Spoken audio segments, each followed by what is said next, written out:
Bismillahirrahmanirrahim.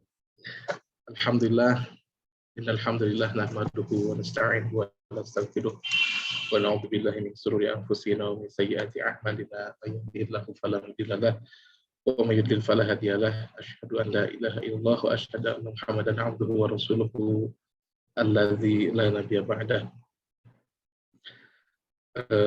Hadirin wal hadirat rahimani wa rahimakumullah. Alhamdulillah pada kesempatan ini kita bisa bertemu kembali dalam kajian online kesehatan dan juga entrepreneurship.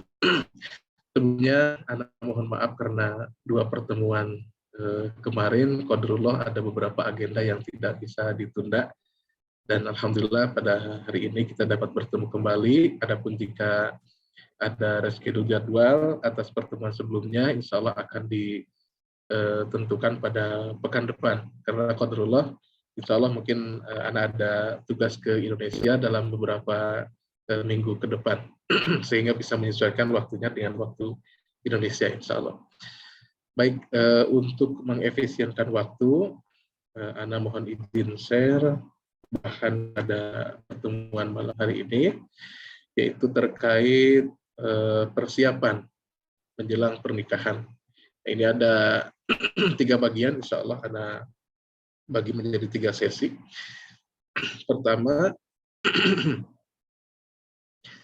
Pertama yaitu sesi terkait pendahuluan, kemudian yang kedua pendahuluan dan kajian mengenai persiapan kesehatan, yang kedua persiapan yang berkaitan dengan mental atau psikologi, dan yang ketiga persiapan yang berkaitan dengan finansial. Secara sistematikanya seperti itu, namun subjudul di layar bisa teman-teman lihat bahwa subjudul mental ini dititikberatkan pada teknik parenting, dan subjudul finansial bahwa kami titikberatkan pada pembangunan ketahanan ekonomi keluarga mandiri. Insya Allah nanti akan dibahas per kasus. Baik, untuk pertemuan kali ini yaitu pertemuan keempat, yang mana kajian ketiga pada bulan November ini, insya Allah kita akan membahas mengenai persiapan ketahanan fisik dan mental menjelang pernikahan. Yang mana bagian pertama ini kita akan membahas dan fokus pada pendahuluan dan persiapan kesehatan fisik. Ya. Adapun materi ini terbagi menjadi 4 bagian kembali, yaitu yang pertama makna dan urgensi pernikahan, kemudian tujuan menikah dan fungsi keluarga, dan yang ketiga serta keempat adalah dinamika dan solusi dalam pernikahan, dan terakhir adalah bekal dan persiapan pernikahan. Mohon izin sebelumnya, apakah terlihat pada layar slide-nya? Khawatir tidak sampai. Kak Asep, apakah di terlihat, ya? layar Ana terlihat, Ustaz. Oh, alhamdulillah. Ya. Baik. Ini sebagai paparan pendahuluan dan menyeragamkan persepsi mengenai makna dan urgensi pernikahan, insya Allah teman-teman sudah mengetahui bahwa pernikahan itu secara superficial, secara singkat adalah melegalkan atau mensahkan hubungan antara 2 pihak, yang dalam hal ini perempuan dan laki-laki, untuk menjalin sebuah organisasi kecil, organisasi sosial, yang mana dari organisasi itu diatur tata dan aturan serta tujuan yang merupakan kesepakatan bersama antara suami dan istri. Dan akibat dari bertemunya 2 belah pihak itu, terdapat adanya hak dan kewajiban yang harus dipenuhi oleh masing-masing pihak, kurang lebih seperti itu. Nah, dalam layar teman-teman bisa melihat arti atau makna pernikahan secara undang-undang, secara hukum, dan lain sebagainya. Namun saya telah menjelaskan tadi bahwa makna secara superficialnya sebagaimana disampaikan, bahwa menyatukan kedua belah pihak antara laki-laki dan perempuan dalam naungan syariat. Baik, kemudian urgensi pernikahan. Nah, ini ada beberapa poin kami ambil dari beberapa makalah dan juga banyak diterjemahkan oleh beberapa asatidz kita, yaitu urgensi pernikahan. Yang pertama, menikah akan membuat seseorang lebih merasa tenang. Kita sering mendengar ayat Al-Quran yang disampaikan ketika proses walimah, ya, yaitu litaskunu ilaiha. Wa min ayatihi an khalaqalakum min anfusikum azwaja litaskunu ilaiha. Dan di antara tanda-tanda kekuasaan Allah adalah menciptakan untukmu istri-istri dari jenismu sendiri supaya kamu cenderung dan merasa tentram kepadanya. Jadi salah satu urgensi pernikahan, tujuan pernikahan adalah litaskunu ilaiha, untuk menciptakan ketenangan.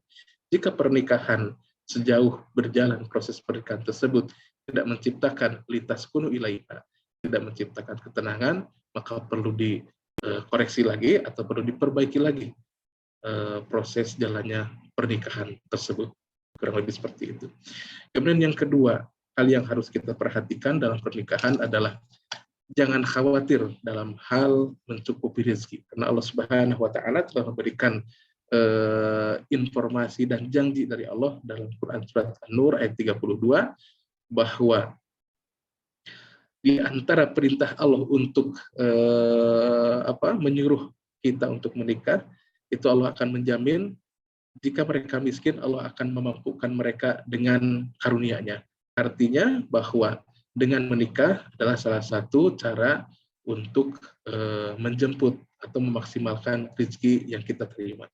Hal ini bukan hanya diinterpretasikan oleh beberapa ulama kholaf atau ulama kekinian, tetapi ini juga terucap dari lisan sahabat yang mulia itu Ibnu Mas'ud radhiyallahu anhu, bahwa beliau berkata, carilah kaya atau hidup berkecukupan dengan menikah. Masya Allah. Tentu banyak hikmah di balik hal ini. Wah, bagaimana sampai sekarang kehidupan kita telah menikah tapi belum ada perubahan finansial, maka perlu dikoreksi dan juga ditelaah kembali bagaimana proses pernikahan sejauh ini. Kemudian yang ketiga, orang yang menikah berarti menjalankan sunnah para rasul. Ini jelas sekali. Walaqad arsalna rusulan min qablika wa ja'alna lahum azwaja wa dzurriyyah. Seluruh rasul yang Allah utus semuanya menikah, terkonfirmasi. Hatta Nabiullah Isa sekalipun, Nabiullah Musa sekalipun. Kita sering mendengar bahwa Nabi Isa itu memujang, Nabi Musa juga memujang. Tidak demikian. Banyak beberapa penelitian dan juga dalil yang menguatkan akan hal ini, dan juga bukti sejarah dan lain sebagainya, bahwa seluruh Rasulullah, seluruh utusan Allah adalah menikah dan memiliki pasangan. Allahu a'lam. Kemudian dipertegas oleh Rasulullah SAW bahwa kita sebagai umat Nabi Muhammad SAW, bahwa ada 4 perkara yang termasuk sunnah para Rasul, yaitu diantaranya malu, memakai wangian, bersiwak, dan menikah. Lagi-lagi menikah menjadi hal yang dititik beratkan dalam ajaran agama ini. Yang keempat, itu menikah lebih akan menjaga kemaluan dan menundukkan pandangan. Ini jelas-jelas bahwa seruan dari Rasulullah SAW kepada para pemuda, ya, barang siapa yang memiliki ba'ah atau kesiapan, maka menikahlah. Karena itu lebih akan menundukkan pandangan dan lebih menjaga kemaluan. Barang siapa yang mampu, maka berpuasalah. Barang siapa yang belum mampu, maka berpuasalah, karena puasa itu sebagai obat pengekang baginya. Nah, ini mungkin nanti bisa didiskusikan bagaimana atau apa yang dilakukan seandainya belum siap atau belum cukup untuk menikah, bagaimana yang harus dilakukan, atau mungkin bagaimana seharusnya pola hubungan pernikahan yang berjarak jauh, karena mungkin ada sebagian saudara kita yang telah menikah namun berjarak jauh daripada pasangannya masing-masing. Insya Allah bisa kita bahas dari pengembangan hikmah dari hadis ini. Kemudian tujuan menikah dan fungsi keluarga, ini ada beberapa fungsi yang kami sampaikan, yaitu yang pertama fungsi ibadah. Ini jelas-jelas ya bahwa menikah itu adalah menggenapkan, menikah itu adalah merupakan salah satu ikhtiar kita untuk menyempurnakan agama, ya, sebagaimana yang diriwayatkan dalam satu hadis Tabrani dan Hakim. Ya, barang siapa menikah, maka ia telah melengkapi separuh dari agamanya, dan hendaklah ia bertakwa kepada Allah dalam memelihara separuh agama lagi. Kemudian yang kedua, fungsi biologis atau menjaga diri. Ya. Ini dimaksud dalam Al-Quran surat Al-Mu'minun ayat 5-7, yaitu diantara sifat ciri-cirinya orang yang mukmin adalah walladzina hum li furujihim hafizun illa ala azwajihim aw ma malakat aymanuhum fa innahum ghairu malumin. Dan orang-orang yang menjaga kemaluannya, yaitu kecuali terhadap istri-istri mereka atau budak yang mereka miliki, maka sungguhnya mereka dalam hal ini tiada tercela. Jadi menikah adalah salah satu fungsi biologis atau fitrah biologis. Kemudian masih membahas tentang fungsi biologis atau fungsi fitrah. Di sini Allah Subhanahu wa taala menggambarkan bahwa pasangan kita, istri-istri kita itu adalah tempat bercocok tanam. Masya Allah, sangat mulia sekali Allah membahasakan kaum perempuan dalam ayat ini. Artinya tempat bercocok tanam itu adalah suatu hal yang dapat kita garap, dapat kita maksimalkan, dapat kita olah, sehingga akan menciptakan kebaikan dan dapat kita petik di kemudian hari. Kemudian yang ketiga, fungsi psikologis. Bahwa hal ini sebagaimana disampaikan tadi, bahwa pernikahan adalah untuk menciptakan suasana atau kondisi yang tenang, litaskunu ilaiha. Banyak sekali hal yang bisa kita gali dari ayat ini. Intinya bahwa pernikahan atau membentuk keluarga seyogianya harus menimbulkan adanya rasa ketenangan, yaitu adanya rasa kesehatan mental dan psikologi. Kemudian yang keempat adalah fungsi fitrah sosial. Nah, ini sebagaimana yang tertera dalam Al-Quran surat An-Nisa ayat pertama, seringkali kita dengar ketika muqaddimah awal kajian bahwa ya ayuhan nasu taqu rabbakumul ladzi khalaqakum min nafsin wahidah wa khalaqa minha zawjaha wa bassa minhuma rijalan katsiran wa nisaa'a wattaqullaha alladzi tasaaluna bihi wal arham innallaha kana 'alaikum raqiba. Yang mana Allah Subhanahu wa taala menyampaikan bahwa Allah yang menciptakan yang menciptakan kamu sekalian dari diri yang satu, dan daripadanya Allah menciptakan istrinya, artinya pasangannya, dan daripada keduanya Allah memperkembangbiakan laki-laki dan perempuan yang banyak. Ini salah satu dalil adanya fungsi fitrah sosial dari urgensi atau fungsi pernikahan. Kemudian yang kelima adalah fungsi peradaban. Ini lebih luas lagi, tidak hanya bersifat sosial, bahwa Allah Subhanahu wa taala menjadikan kita manusia sebagai pengelola, sebagai khalifah di muka bumi ini. Yang mana khalifah ini adalah muncul atau lahir dari adanya hubungan antara suami dan istri, kemudian dibina dalam suatu keluarga, tatanan peradaban terkecil, dan kemudian berkembang menjadi sebuah peradaban yang besar. Nah, baik, selanjutnya ini ada beberapa poin mengenai dinamika dan solusi dalam pernikahan. Ini hal yang keseharian saja saya angkat di sini, bahwa di antara dinamika yang sering terjadi dalam kehidupan rumah tangga adalah pertama, komunikasi yang tidak lancar. Komunikasi dalam arti bukan suaminya orang Sunda, misalkan istrinya orang Jepang, bukan seperti itu. Dalam arti komunikasi yang tidak lancar artinya kurang terjadinya pengertian satu sama lain, kurang terjadinya rasa saling memahami satu sama lain. Kemudian yang kedua adalah penyesuaian pasangan. Penyesuaian pasangan dalam arti apa? Dalam arti penyesuaian dalam sikap saling menerima kekurangan masing-masing. Kemudian yang ketiga, adanya terjebak rutinitas kegiatan. Wah, pasangannya terlalu sibuk dengan pekerjaan dan istrinya misalkan terlalu sibuk dengan pekerjaan yang lainnya, sehingga hubungan antara suami dan istri terganggu ya karena akibat rutinitas kegiatan masing-masing. Kemudian selanjutnya adanya sikap terhadap ekonomi. Nah, ini terkait dengan kemapanan dan juga kekurangan ya. Bahwa kita ketahui bersama kelebihan harta maupun kekurangan harta, keduanya merupakan ujian, yang mana jika tidak kita sikapi dengan baik dalam rumah tangga, maka kesehatan rumah tangga akan terancam atau bahkan kandas. Kemudian selanjutnya poligami yang tidak bijak.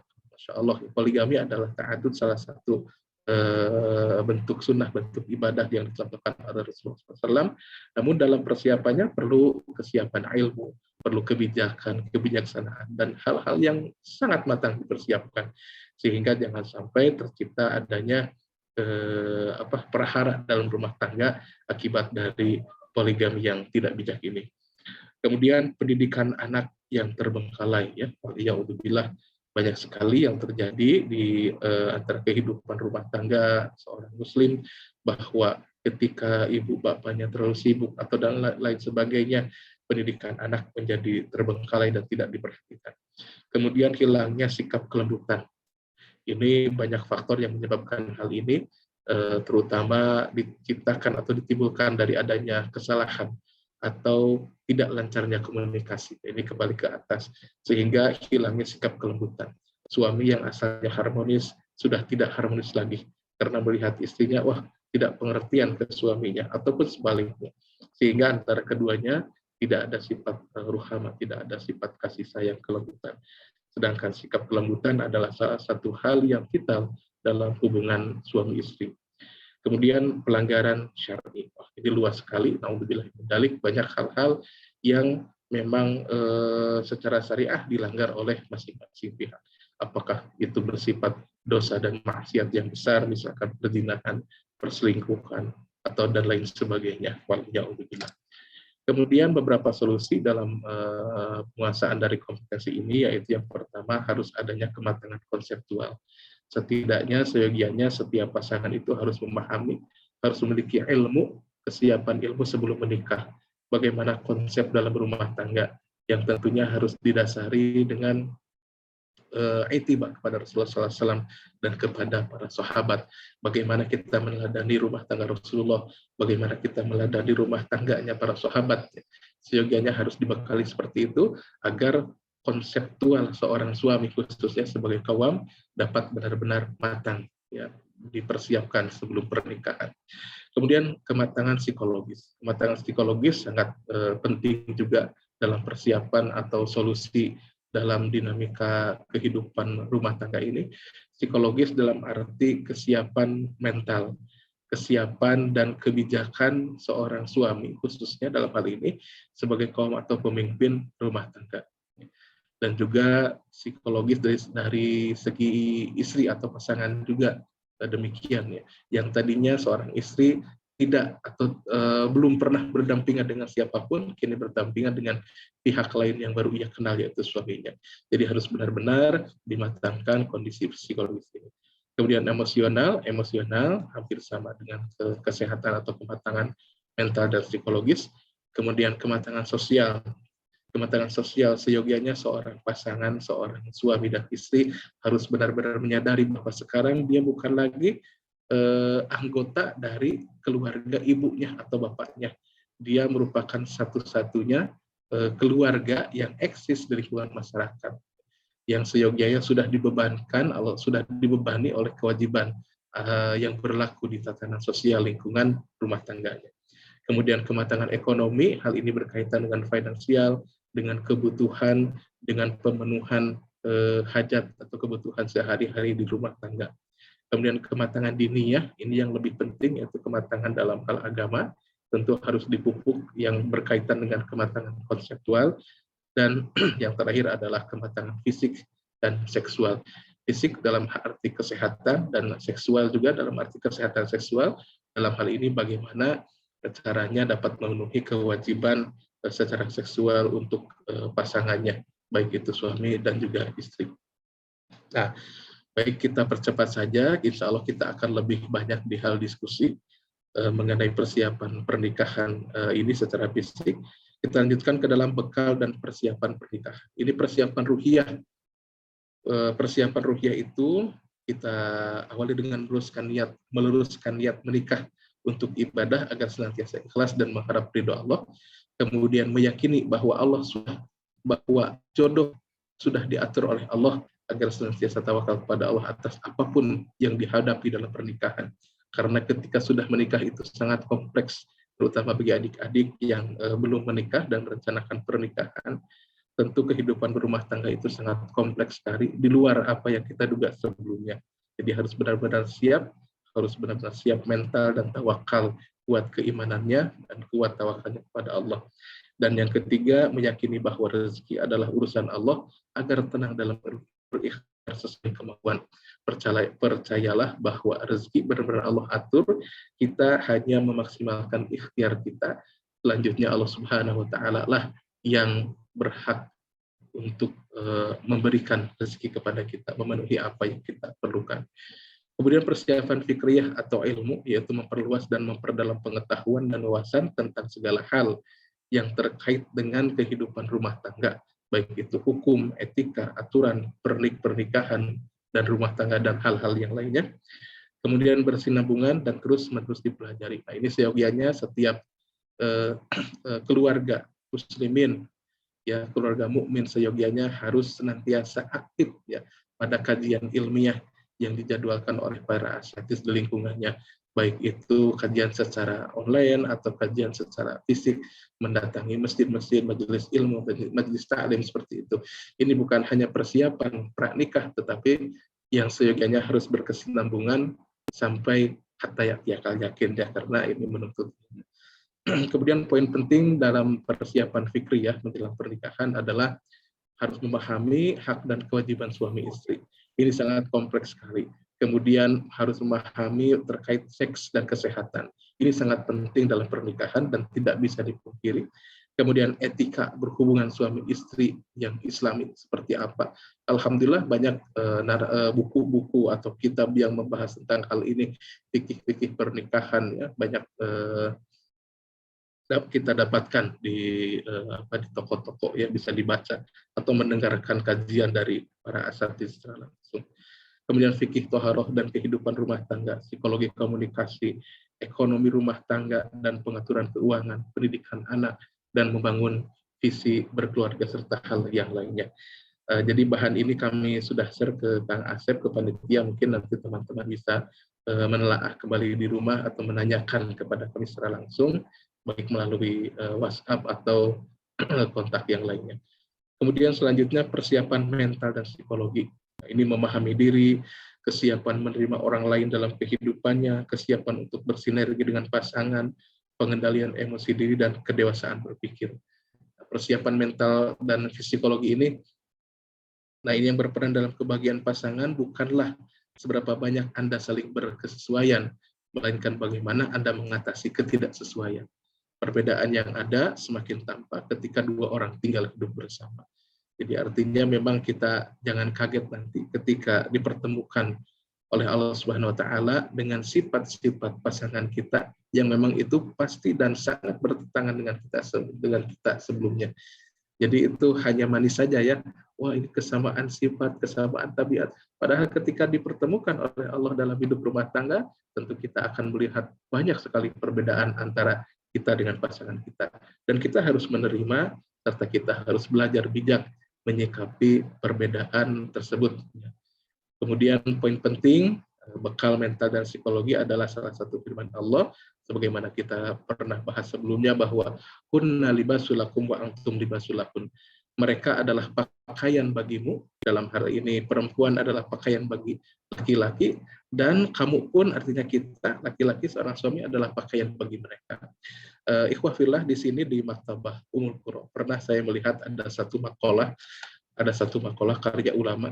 Di sini hanya membahas kunna libasulakum wa antum libasulakun, tapi bukunya tebal banget ya, Masya Allah. Hanya membahas, bukan hanya dalam arti kayak nggak seberapa gitu ya, membahas terkait kita adalah pakaian bagi mereka, mereka adalah pakaian bagi kita. Itu tebal sekali bukunya. Artinya benar-benar harus dimaknai yang namanya pakaian itu saling menutupi aib, saling menjadi kebanggaan satu sama lain, saling menjadi pelindung ya, seperti itu. Wah, kalau pakaian boleh dong kita pakai pakaian yang baru, wah itu urusan nanti ya. Kemudian persiapan jasadiah fisik, nah ini insya Allah yang akan kita bahas jelas dalam pertemuan kali ini, yaitu bagaimana kita mempersiapkan jasadiah fisik menjelang pernikahan ya, nanti insya Allah akan kita bahas mengenai pre-martial check ya, persiapan fisik atau tes lab menjelang pernikahan.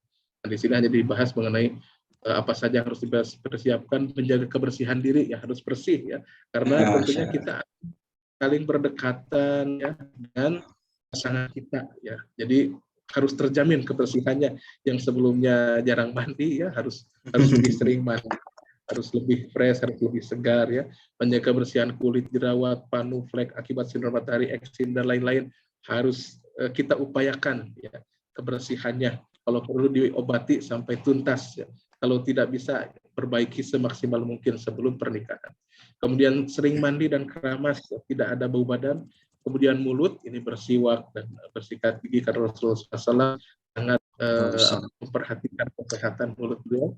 Kemudian menjaga makanan, ya, makanan yang halal, tidak berlebihan, teratur, gizi seimbang. Kemudian kesehatan secara umum, khususnya reproduksi. Kemudian memperhatikan rutinitas harian, kondisi fisik, ya, jam tidur, pola makan, olahraga. Kemudian kalau ada penyakit segera dicek, segera diobati, dan lain sebagainya. Kemudian masih dalam persiapan jasa dia fisik, merawat keindahan tubuh dan wajah, sering-seringlah bersolek. Ya. Laki-laki juga harus bersolek. Bersolek bukan arti bermake up, tetapi merawat atau memperindah diri, yang memperindah tubuh. Minimal bersih, minimal tidak bau. Ya. Kemudian memperhatikan berat badan. Ini yang susah sekali ya, saya sampai sekarang belum pernah atau belum bisa menyesuaikan berat badan. Kemudian gunakan cara-cara memenuhi aturan syariat. Kemudian perawatan tubuh menjelang pernikahan, memperhatikan penampilan, pakaian, keserasian, dan lain sebagainya, itu ya terkait keindahan atau kebersihan jasad kita. Karena tentu ada juga sebuah makalah pernah saya baca. Itu sangat detail sekali membahas bagaimana pentingnya keindahan fisik kita di hadapan pasangan kita. Bukan hanya kita yang ingin menuntut pasangan kita cantik ya bersolek, tetapi istri kita pun menuntut kita demikian ya. Jadi kita katanya laki-laki dan perempuan itu adalah bersaudara. Artinya dalam hal selera kita sama. Kita ingin pasangan kita lebih cantik, misalkan perawatan seperti itu. Dan pasangan kita pun demikian, ingin kita tampak ganteng dan indah dipandang mata oleh mereka. Kemudian persiapan maliyah atau finansial, ini insya Allah nanti akan dibahas pada pertemuan selanjutnya, yaitu bagaimana kemampuan untuk mendapatkan ma'isah atau menafkahi keluarga. Ya, ini wajib bagi seorang suami, seorang ikhwan. Kemudian keterampilan mengatur keuangan, menyeimbangkan pemasukan dan pengeluaran, memperhatikan prioritas kebutuhan. Kemudian kemampuan menjaga ketahanan keuangan keluarga dengan cara menabung. Nah, ini kita harus benar-benar mengatur sedemikian rupa seberapa banyak kebutuhan yang harus kita penuhi dan berapa pemasukan yang menjadi rata-rata harian per bulan. Insya Allah nanti akan kita bahas ya. Kemudian yang kelima adalah persiapan sosial masyarakat. Nah, ini sebagaimana disampaikan tadi bahwa memiliki status sosial di masyarakat sebagai keluarga sendiri bukan lagi bagian dari keluarga ayah dan ibunya. Wah, jadi kita sudah bisa eksis ya di kehidupan masyarakat, sudah bisa urun rempuk ya kalau ada musyawarah di KRT-an atau KRW-an kita masuk ya menjadi pribadi yang eksis yang dapat memberikan kontribusi terhadap lingkungan sosial masyarakat kita. Kemudian membiasakan terlibat dalam kegiatan kemasyarakatan. Kemudian persiapan keluarga, yaitu dalam hal ini sebagaimana disampaikan tadi, menikah adalah penggabungan dua keluarga, family culture ya, yang tentunya budayanya berbeda. Keluarga kita dengan keluarga istri kita tentu berbeda. Dan di sini harus dituntut bahwa pernikahan itu tidak hanya menikah antara seorang suami dengan istri, tetapi menikah adalah adanya pernikahan antara keluarga besar istri dengan keluarga besar suami. Kemudian mengkondisikan keluarga terhadap pernikahan Islami mulai dari fikih sampai dengan pada teknis pernikahan.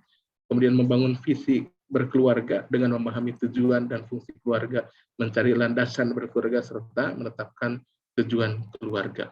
Nah, baik, yang terakhir adalah mengenai pre-marital check atau cek yang diselenggarakan sebelum pernikahan.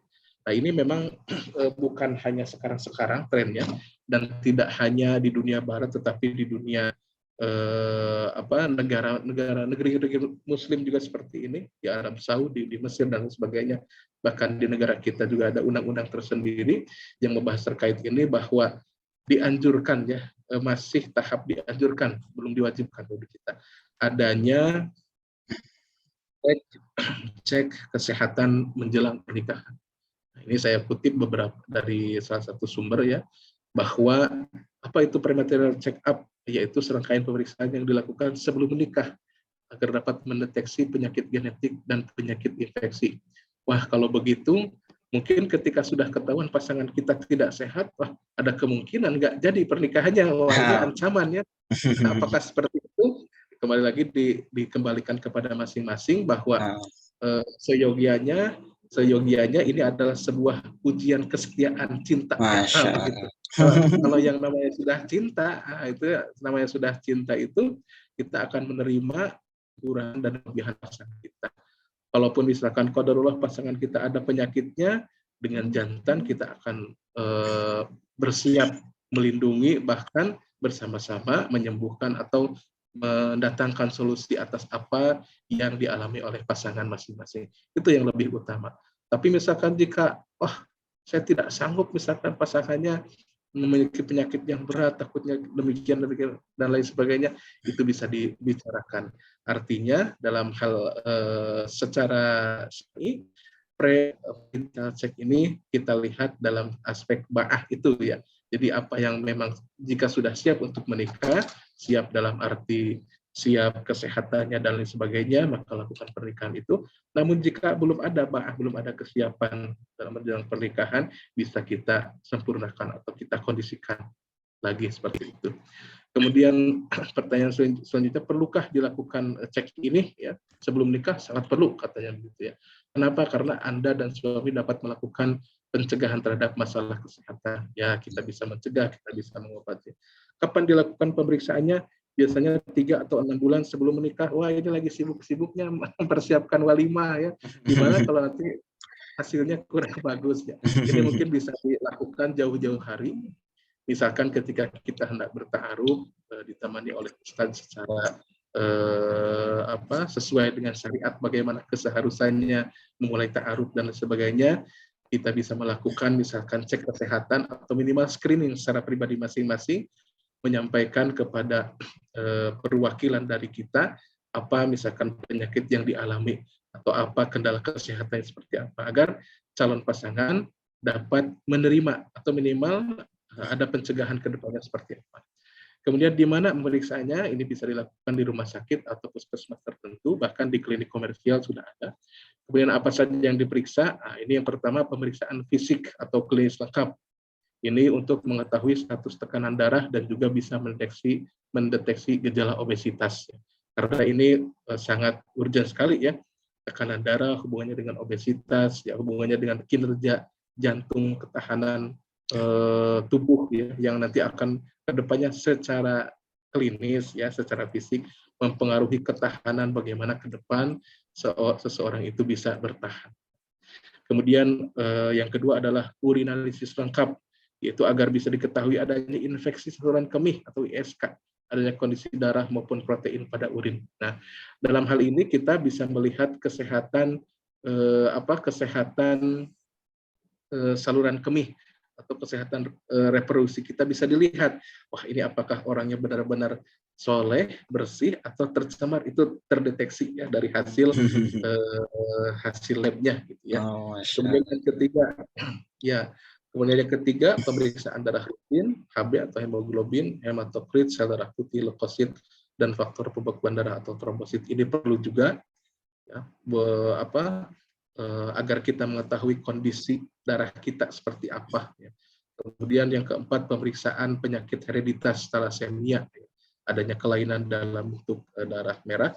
Kemudian pemeriksaan penyakit menular, ya ini wabiyah, ada HIV, hepatitis B, hepatitis C, dan sebagainya. Tentu ini harus dilihat agar kita bisa, sekali lagi kita bisa mengambil jalan yang terbaik. Entah itu pengobatan, pencegahan, dan lain sebagainya. Kemudian yang keenam adalah SID, ya, disebut juga sebagai penyakit sel sabit yang dapat menyebabkan anemia. Ini dicek lagi semua. Kemudian golongan darah dan resus, golongan darahnya apa? Ini hubungannya dengan misalkan nanti ketika kita punya anak, kok ibunya A, bapaknya B, kok tapi anaknya O, misalkan seperti itu. Ini bisa diteliti secara ilmiah. Oh, Masya Allah. Ya, kemudian yang ke-8 hemofili, yaitu pembekuan darah yang abnormal. Kemudian yang 9 toksoplasma rubella, ya, Cytomegalovirus, herpes simplex, virus dan sebagainya. Ini adalah untuk menguji adanya infeksi penyakit yang bisa menyebabkan gangguan pada kesuburan laki-laki maupun perempuan, dan juga yang bisa mengganggu atau yang mengganggu kesehatan janin ketika nanti mengandung seperti itu. Kemudian pemeriksaan yang berhubungan dengan organ reproduksi dan kesuburan. Nah, ini perempuan ada USG, ada HSG. Kemudian laki-laki pemeriksaan penisnya, skortum, prostat, juga dilakukan pemeriksaan hormon FSH yang berperan dalam proses pembentukan sel sperma. Ini bisa diketahui misalkan karena menurut pengetahuan kami kan Asep, bahwa pasangan pernikahan muda itu banyak yang mengalami permasalahan reproduksi di awal. Misalkan telat punya keturunan, ini sampai ada yang bertahun-tahun begitu ya. Karena memang adanya hal yang belum diketahui sebelumnya. Entah itu adanya gangguan di alat reproduksi, atau dan lain sebagainya lah, nanti bisa ketahuan. Dan hal ini insya Allah dengan adanya pemeriksaan sebelum pranikah ini bisa diketahui dan bisa diambil solusi yang terbaik seperti apa. Kemudian apa manfaatnya? Yang pertama, lebih mengenal calon pasangan. Kemudian yang kedua, dapat merencanakan dan mempertimbangkan pemeriksaan. Yang ketiga, dapat melakukan pencegahan sedini mungkin. Yang keempat, dapat merencanakan kebahagiaan masa depan. Artinya kita sama-sama ridho, kita sama-sama mengetahui kondisi pasangan kita. Jangan khawatir pasangan akan berpaling. Kalau sudah cinta ya tidak akan terganggu oleh hal apapun ya. Kalau sudah cinta akan saling menerima satu sama lain. Insya Allah seperti itu. Nah, ada untuk berapa paketnya ini sengaja saya searching di Google ya. Ada beberapa informasi yang cukup representatif, kemungkinan seperti inilah biayanya. Atau kita berkonsultasi ke dokter pribadi, ke dokter ikhwan yang solih, misalkan ada di rumah sakit atau di puskesmas, bilang saja, dok saya mau pemeriksaan kesehatan menjelang pernikahan. Nanti insya Allah dokternya akan merekomendasikan pemeriksaan lab yang tentunya tidak seseram ini harga-harganya, ini sangat mahal sekali. Mungkin apa yang lebih pentingnya apa saja untuk sebagai bekal persiapan menjelang pernikahan seperti itu. Baik, itu kurang lebih materi yang disampaikan. Selebihnya kita akan lanjutkan dengan diskusi dan tanya jawab yang lebih difokuskan pada kesehatan fisik persiapan menjelang pernikahan. Terima kasih. Assalamualaikum warahmatullahi wabarakatuh. Nah, Masya Allah. Waalaikumsalam warahmatullahi wabarakatuh. Syukran jazakumullah khairan Ustaz Dilal atas ilmunya yang telah disampaikan. Semoga bermanfaat buat kami semua. Demikian saudaraku, seiman dan sekidah baru saja telah kita simak bersama kajian bersama Ustaz Dilal Hafizahullah Ta'ala yang dipersembahkan oleh Yayasan Al-Khalil Ibn Ahmad Al-Faridi. Kemudian kita masuk ke dalam sesi berikutnya, yaitu sesi tanya jawab. Silakan yang jika ada yang ingin bertanya bisa langsung open mic atau tulis di kolom chat Zoom yang telah disediakan. Baik, terima kasih Ustadz. Barusan ada beberapa pertanyaan yang sudah masuk sebenarnya Ustadz. Ana izin untuk membacakan Ustadz. Ini kayaknya nggak ditulis di kolom chat, langsung ke Ana Ustadz. Pribadi mungkin ya. Nah, Bismillah. Assalamualaikum. Ustadz, bagaimana kiat-kiat cara mengatasi ketidaksesuaian setelah menikah? Nah, tadi sempat disinggung juga mungkin Ustadz ya tentang ketidaksesuaian setelah menikah. Nah, mungkin Ustadz bisa tolong dijelaskan kembali terkait bagaimana kiat-kiat cara mengatasi ketidaksesuaian setelah menikah. Nah, Ustadz. Baik, bismillahirrahmanirrahim. Alhamdulillah, salatu wassalamu ala rasulillah. Bagaimana menyikapi ketidaksesuaian setelah menikah. Nah, ini kalau dalam pandangan Syiah lebih baik langsung Ustaz Abdullah ya, Masya Allah, beliau sangat luas sekali ilmunya. Namun dalam hal kesehatan fisik dan hal-hal yang lainnya, insya Allah kami akan menyampaikan beberapa masukan. Pertama, kesesuaian dalam arti sifat atau hal-hal yang memang sebelumnya disampaikan oleh masing-masing pihak, tetapi kok menjadi beda.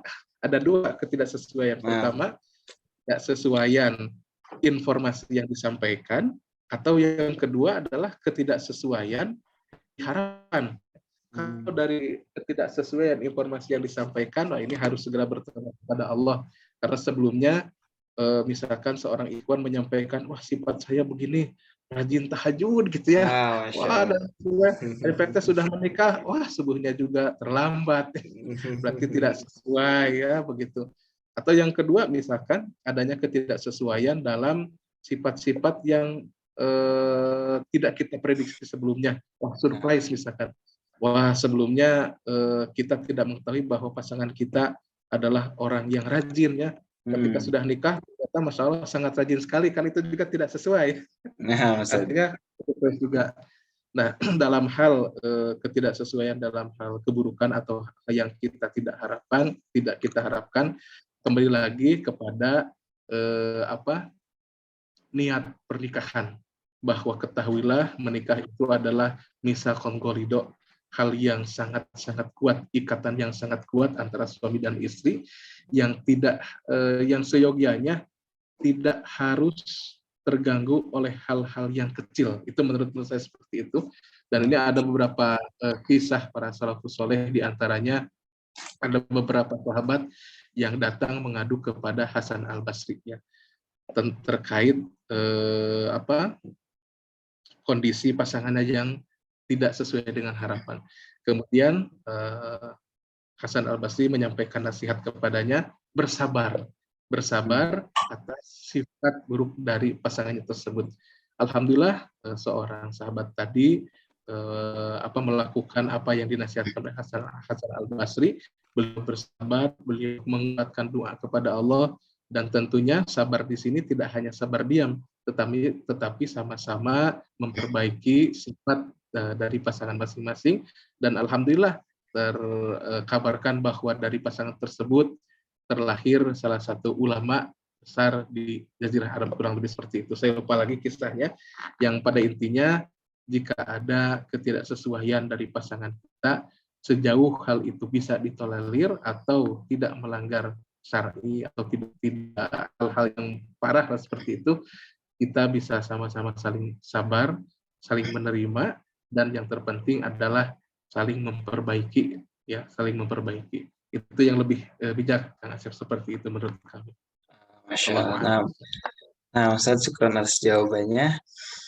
Nah, bagi teman-teman semua yang masih ingin bertanya, silakan bisa langsung open mic atau tulis di kolom chat Zoom, atau bisa ke nomor pribadi saya. Nanti saya bacakan, insya Allah. Nah, silakan. Silakan yang ingin bertanya. Nah, Ikhwan-ikhwan semua, apakah sudah menikah atau pasti belum menikah ini? Saya kenal ada siapa yang belum nikah nih, Ustadz nih. Aduh, itu Kang Rahmatullah. Sudah menikah apa belum, Kang Rahmatullah? Alhamdulillah sudah 2 anaknya, Pak Ustadz. Masya Allah. Nah, ini Kang. Masya Allah, Kang Rahmatullah ini adalah sahabat saya, beliau juga. Assalamualaikum. Beliau Ustaz juga nih, Masya Allah. Assalamualaikum Ustaz Rahmat. Waalaikumsalam warahmatullahi wabarakatuh. Sekalian mau nanya aja langsung ya. Terima kasih. Taslamin tenaros. Masya Allah. Mangga Ustaz. Nah, kalau melihat dari segi kajian tadi, alhamdulillah sangat luar biasa sekali ya. Terutama kalau misalkan Kang Dilal sendiri sudah tahu ilmunya bagaimana cara mengatur rumah tangga yang baik. Kalau melihat dari perjalanan Kang Dilal kemarin, jauh dari istri, Kang Dilal di Mekah, istrinya di Tasikmalaya. Nah, kalau saya mau tanya bagaimana cara mengatasi kerinduan terhadap istrinya yang di Tasik. Laki kan sudah pada paham lah. Wah, ini bagus sekali ya, Masya Allah. Betul sekali. Apakah kita harus bersabar, menundukkan? Kalau di Arab kan Masya Allah banyak sekali. Nu herang-herangna cepali bahasa. Masya Allah, ya. Itu panginten Pak Ustadz. Sarang panginten anu kadua, kumaha carana atau bagaimana solusinya untuk saling menasehati antar pasangan apabila salah satu pasangan kita ingin diajak kepada ketaatan supaya lebih cepat ketaatanlah kepada Allah. supaya lebih Ya. Terima kasih Masya Ustadz. Allah. Assalamualaikum. Enggak, Kang Rahmat, Masya Allah. Langsung dijawab mungkin ya, Kang Asep. Mangga Ustaz, mangga. Ya, Masya Allah ada 2 pertanyaan dari Kang Rahmat, Ustadz Rahmat. Masya Allah beliau adalah salah satu sahabat saya dari Tasikmalaya. Beliau salah satu aktif dakwah juga mengajar, Masya Allah. Baik, yang pertama dari beliau adalah bagaimana cara atau solusi ketika pasangan jaraknya berjauhan ya. Tadi sempat dibahas juga dalam materi dan beliau justru menanyakan bagaimana pengalaman sendiri. Masya Allah. Ya, Masya Allah. Terima kasih Kang Rahmat. Itu yang pertama. Kemudian yang kedua, bagaimana cara membawakan pasangan kita agar dapat sama-sama taat kepada Allah seperti itu. Yang pertama, ini Masya Allah benar jadi curhat ya. Saya pernah seperti ini dalam arti tugas ke luar negeri. Ketika itu keluarga belum bisa dibawa ke Tanah Suci dan alhamdulillah sekarang bisa dibawa bersama kembali bersama-sama dan memang alhamdulillah Kang Asep, dan memang hal itu menjadi pengalaman tersendiri yang mana memang keluarga itu sebaiknya tidak boleh berjauhan, tidak boleh berjauhan. Suami dan istri sebagaimana disampaikan bahwa suami dan istri adalah saudara. Artinya perasaan suami itu sama dengan perasaan istri. Perasaan perempuan sama dengan perasaan istri. Jangan terlalu pede ya. Wah, mungkin hanya ikhwan saja yang seperti ini. Perempuan mah enggak, perempuan soleh. Tidak seperti itu. Bahkan di satu kesempatan para sahabat pernah mendengar salah seorang sahabiah, salah seorang ummahat ya, yang bersyair ketika itu para sahabat sedang berperang 3 bulan. Ketika itu ada salah seorang ummahat yang bersyair kurang lebih artinya andai saja katanya tidak ada iman di dada ini mungkin ranjang ini sudah bergoyang. Oh, Masya Allah, sebegitunya. Artinya beliau ditinggalkan oleh suaminya berperang, mungkin kebutuhannya perlu dipenuhi sehingga keluarlah kata-kata syair seperti itu. Kemudian Ummahatul Muslimin Aisyah radhiyallahu anha menyampaikan hal ini, ditanya hal ini oleh para sahabat dalam Abu Umar kalau tidak salah. Beliau bertanya, berapa lama seorang wanita bisa bertahan? Kemudian menyampaikan kurang lebih kalau tidak salah 6 bulan ya seperti itu, 6 bulan, 3 bulan seperti itu. Nah, hal inilah yang menjadi salah satu regulasi juga di Arab Saudi. Jadi Kang Asep di sini ada visa ziarah, yang mana visa ziarah itu hanya berlaku kelipatan 3 bulan, 6 bulan. Nah, mungkin ini salah satu hikmahnya. Jadi ada beberapa atau bukan hanya visa ziarah, visa kerja juga di sini, iqomah sudah diberlakukan per 3 bulan di sini. Mungkin itu salah satu hikmah agar seorang suami atau istri bisa kembali lagi ke pasangannya untuk memenuhi kebutuhan.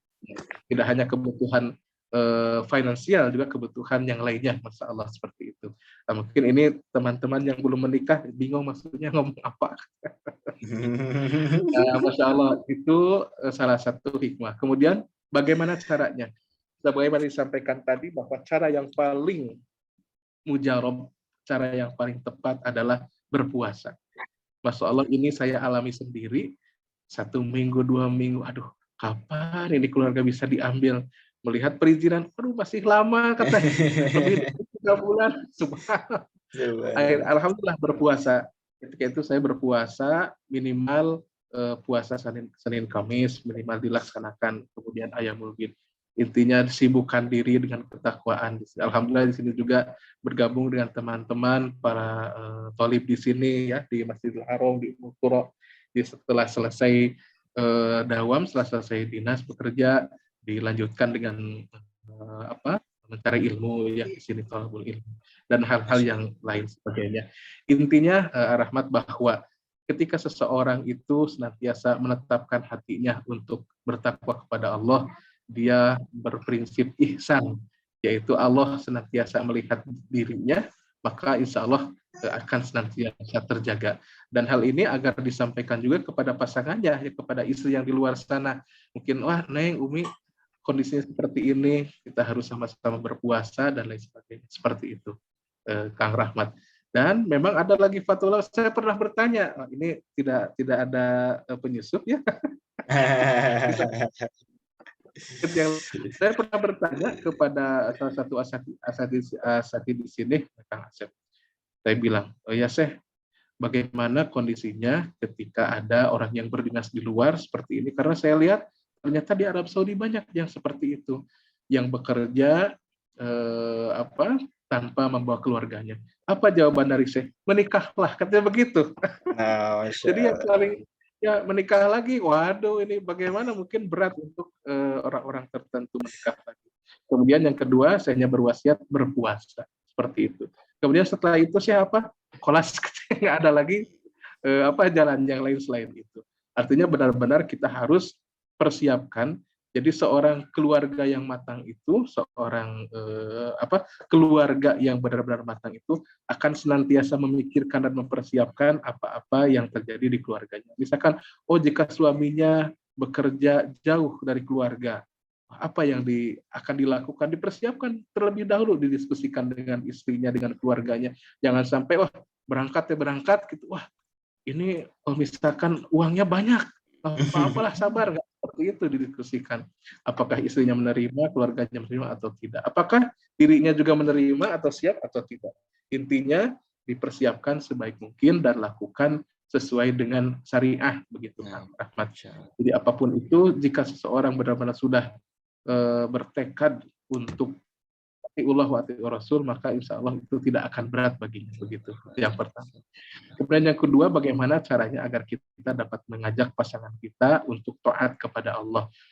Sekali lagi kita sebagai qawam, sebagai pemimpin, sebagai memberi teladan, tentunya kita sendiri yang harus, ini Masya Allah teguran buat diri sendiri juga ya. Kita sendiri yang harus memperlihatkan contoh teladan yang baik kita kepada istri khususnya.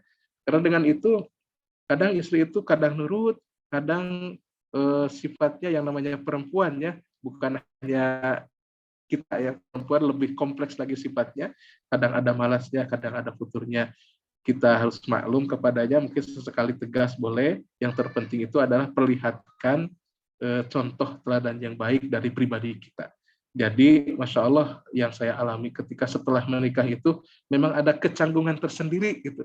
Harga diri akan rontok ketika kita memperlihatkan hal-hal yang memang tidak sepatutnya, memang tidak pantas untuk dijadikan teladan. Semakin kita banyak memberikan dan berbaik kepada pasangan kita, insya Allah itu menjadi wasilah tergerak hatinya. Ya, selain dari adanya hidayah dari Allah, akan memudahkan tergerak hatinya untuk taat kepada suami, dalam hal ini sama-sama taat kepada Allah. Begitu Kang Rahmat.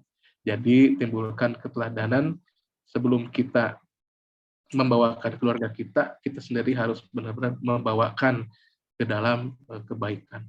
Karena yang diberikan amanah oleh Allah pertama kali adalah seorang qawamnya. Ya ku anfusakum wa ahlikum naro, itu kepada kita, kepada ikhwan, kepada pemimpin keluarga. Allahu a'lam bishawab. Begitu Kang Rahmat. Syukran kasihan. Jazakallah. Mohon. Masya Allah. Nah, Masya Allah, Alhamdulillah, jazakumullah khair Ustaz atas jawabannya. Ustaz Rahmat, cekap Ustaz ya, Insya Allah. Silakan yang lainnya bebas saja ya, diskusi atau apapun. Insya Allah. Silakan bagi teman-teman yang lain yang ingin bertanya, silakan bisa langsung open mic atau ditulis di kolom chat Zoom. Nah, silakan. Baik Ustadz, ada yang bertanya nih lewat Ana. Boleh Ana izin untuk bacakan Ustadz ya? Bismillah. Bismillah Ustadz, izin bertanya terkait dinamika sosial dalam rumah tangga yang tadi disebutkan tentang salah satu poin, yaitu komunikasi yang tidak lancar. Komunikasi yang tidak lancar. Terkait ini bagaimana solusinya? Melihat saya bukanlah orang yang bagus dalam berkomunikasi. Silakan Ustaz jawabannya. Fadil. Baik. Komunikasi. Ini saya masalah, mohon maaf, mohon izin kebanyakan berbicara pengalaman ya. Berbicara pengalaman atau hal yang hikmah ya. Karena kalau bicara masalah dalil, insya Allah mungkin teman-teman sudah memahaminya di kajian seperti itu. Ada sahabat saya, orang Arab Saudi asli, namanya Mat'ab As-Sulami. Beliau qadarullah adalah saudaranya Syekh As-Sulami yang kita kenal ya, Syekh Mansur As-Sulami yang di qadarullah. Beliau Mat'ab ini adalah seorang yang tunarunggu, tunawicara, tidak bisa mendengar, tidak bisa berbicara. Tetapi qadarullah istrinya adalah seorang yang normal, muslimah yang normal, bisa berbicara, bisa mendengar, dan bahkan 3 orang putrinya adalah penghafal Al-Quran. Masya Allah seperti itu. Mat'ab ini salah satu tim saya di tim di kesekretariatan, karena di sini sekretaris itu harus asli orang Arab Saudi.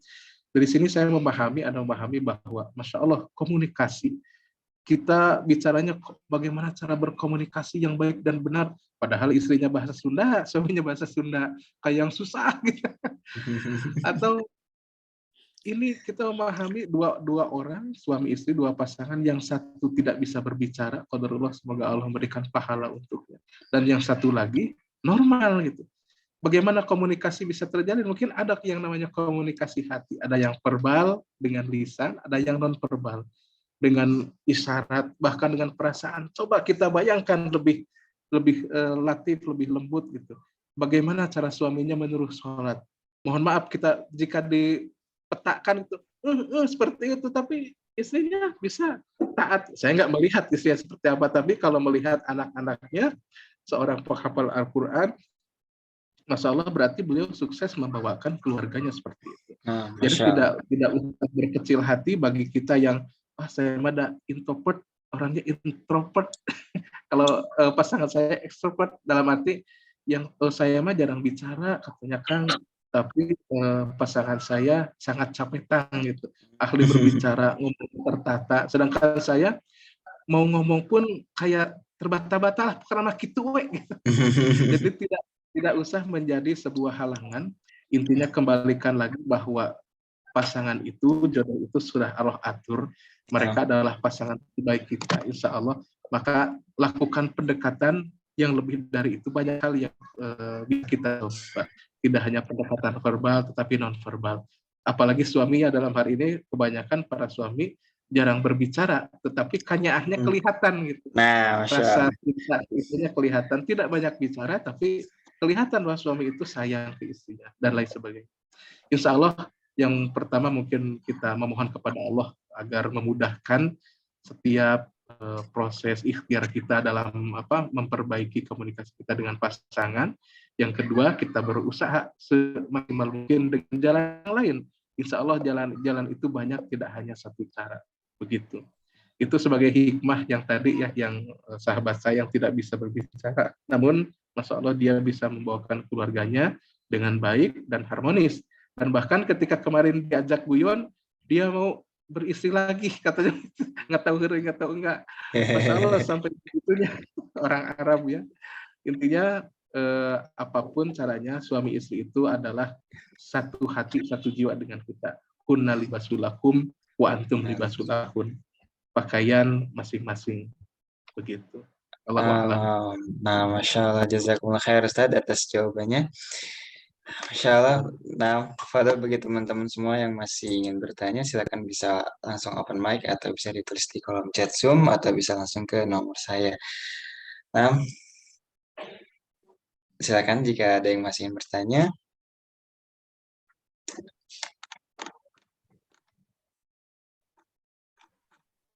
Nah, Ustaz, nampaknya sudah tidak ada yang bertanya lagi. Kalau sudah tetap segera nikah. Yang belum nikah cepat nikah. Iya nih, Kang Dava nih Kak Ustadz yang nanya pertemuan kemarin Ustadz. Masya Allah. Udah nikah belum Kang Dava nih, kemarin dapat nasihat dari Ustadz Bilal pertemuan kemarin. Masya Allah. Nah, Ustaz, apa Mangga. mau dicukupkan? Masya Allah, alhamdulillah banyak pencerahan. Kalau Ya, masalah Kang Dava, barakallahu fiik. Keren Mohon nikah kalau Kang sudah, Dava. Nah, iya, mudah-mudahan Allah permudah dan amin. dapat jodoh yang baik. Mohon kalau sudah ini mah ditutup aja, nggak apa-apa. Nah, Ustaz, silakan sebelum ditutup, jika ada yang masih bertanya, silakan bisa langsung open mic atau ditulis di kolom chat Zoom. Nah, Ustaz, jika tidak ada yang bertanya, Ana izin untuk tutup, Ustaz. Enggak. Atau, nah, alhamdulillah jazakumullah khairan Ustaz atas ilmu yang telah disampaikan. Semoga bermanfaat kami semua untuk kami semua dan menambah ilmu kami. Demikian saudaraku Siman dan kita baru saja telah kita simak bersama kajian bersama Ustaz Dila Adlin Fadil hafizahullah taala. Semoga pertemuan kita diberkahi Allah dan semoga Allah memberikan taufik kepada kita semua untuk mengamalkannya. Allahumma amin. Terima kasih atas kebersamaan Anda semua. Jazakumullah khairan wa barakallahu fikum. Kami akhiri dengan doa kafaratul majelis. Subhanakallahumma bihamdika asyhadu an la ilaha illa anta astaghfiruka wa atubu ilaik. Wassalamualaikum warahmatullahi wabarakatuh. Nah, jazakumullah khair Ustaz. Allahu Akbar. Pamit ya. Nah, Ustaz. Waalaikumsalam warahmatullahi wabarakatuh.